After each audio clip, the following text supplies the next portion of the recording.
arguments made about the Foreign Emoluments Clause, Article 1, Section 9, Clause 8, although I do appreciate the gentleman from Florida's attempt to at least engage on the matter of substance that was raised so powerfully by Ms. Crockett. Now let's start with this.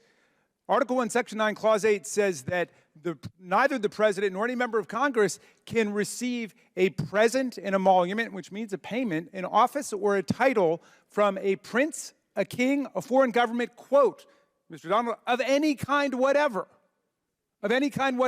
without going to Congress first and obtaining the consent of Congress. There's no hotel exception, Mr. Donald, to the Foreign Emoluments Clause. There's no international real estate syndicate exception to the Foreign Emoluments Clause, Mr. Donald. And also, I will take you up on your challenge to see whether the Trump Hotel in Washington, the Trump Hotel in Las Vegas, the Trump Hotel on Fifth Avenue, the Trump Hotel at UN Plaza, the four of the more than 500 businesses that we got documentation for, whether they actually had the same level of business coming from Saudi Arabia, the communist bureaucrats of China, who were the leading spender, as you know, if you've read our report, the United Arab Emirates, Indonesia, India, Egypt, and so on. We will make that comparison about what was done before if you get the chairman to call off the ban on further documents coming from Mazars. So have you ever stayed at a Trump hotel, Mr. Raskin? No, and I never would stay at a Trump hotel. I've got too much self-respect and concern for hygiene.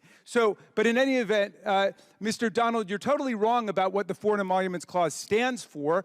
Abraham Lincoln was given 2 elephant tusks by the king of Siam during the Civil War, and he liked them very much. He wanted to keep them, but he went to Congress, which is what every other president did before and every president did since, right up until Donald Trump, and he asked whether he could keep the tusks, and Congress, though they loved Honest Abe, said, no, you can't keep them. I mean, John F. Kennedy was offered citizenship by the people of Ireland because they loved him so much, and he refused to take it, saying that even though it didn't violate the letter of the Emoluments Clause, it violated the spirit of the Emoluments Clause. And Donald Trump converted the presidency into an instrument for self-enrichment.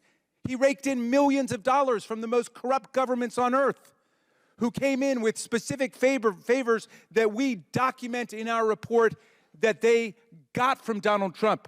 I beseech my colleagues, I will read any book, any magazine, any speech you've given that you want me to read.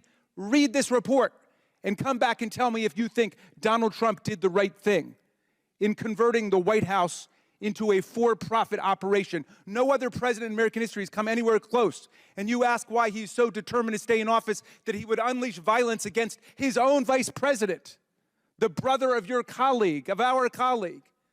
Why would he do that? It's because it was a money-making operation, and it was a great business grift for a guy who went bankrupt several times. And yet, out of some misguided partisan loyalty, you're going to stick with him. I don't even know why you stick with him. He was a Democrat longer than he was a Republican. He wanted to run for president on the Reform Party. You guys have been taken over by an absolute con man. And now you're acting like members of a religious cult who don't even remember how you got in the first place.